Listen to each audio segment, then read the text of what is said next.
Máme na to veľmi jednoduchý a pritom racionálny model. Prichádzame s veľkou zmenou odvodov a daní, ktorá znamená, že znížime odvody o 17,61%. Táto zmena, ktorá bude vykonaná bez toho, aby sme spôsobili nejaké obrovské výpadky vo verejných rozpočtoch, nebudú žiadne. Spôsobí, že ľuďom veľmi výrazne narastú čisté mzdy a zároveň zamestnávateľom klesnú odvody. Ukážem to veľmi konkrétne na prehľadnom grafe. Na tomto grafe vidíte, ako ľuďom po tejto zmene, po tejto reforme, ktorú naša strana prináša, narastú čisté mzdy. Dnes na mzde 550 € vidíme, že ľudia platia istý objem odvodov a po zmene získajú naviac na každý mesiac plus 27 €. Pri mzde vyššej, to znamená 850 €, tento nárast už bude 49 €. A pri mzde ešte vyššej, tento nárast bude až 70 € mesačne.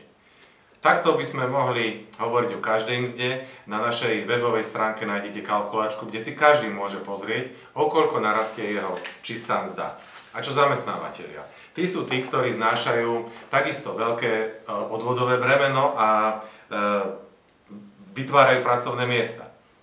Pre nich táto zmena bude znamenať zasa veľké úspory v oblasti nákladov, ktoré vynakladajú na zabezpečenie pracovného miesta.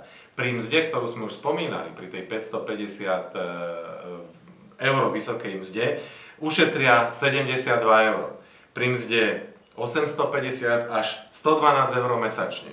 A pri mzde 1150 ušetria až 152 € mesačne. Ako je možné, že takáto veľká zmena nespôsobí obrovskú dieru v štátnych financiách? No jednoducho tak, že zároveň prinášame model zavedenia iného spôsobu zdaňovania. Zdaňovania, ktoré oslobodí strednú triedu a prenesie bremeno daňovej záťaže na finančnú špičku, finančnú oligarchiu, najväčšie banky a iné finančné ústavy. A táto zmena sa volá zavedenie mikrodane. Mikro preto, lebo je úplne nebadateľná, vo výške 0,1%. Táto daň a výnos tejto dane, ktorá bude platená z bezhotovostných prevodov, nahradí úspory, ktoré dosiahnu ľudia týmito zmenami. Takže všetci na tom veľmi výrazne zarobia, bude to veľký stimul pre ekonomiku, pomôže to tvorbe nových pracovných miest a naozaj vystrelí to slovenskú ekonomiku úplne do výšky.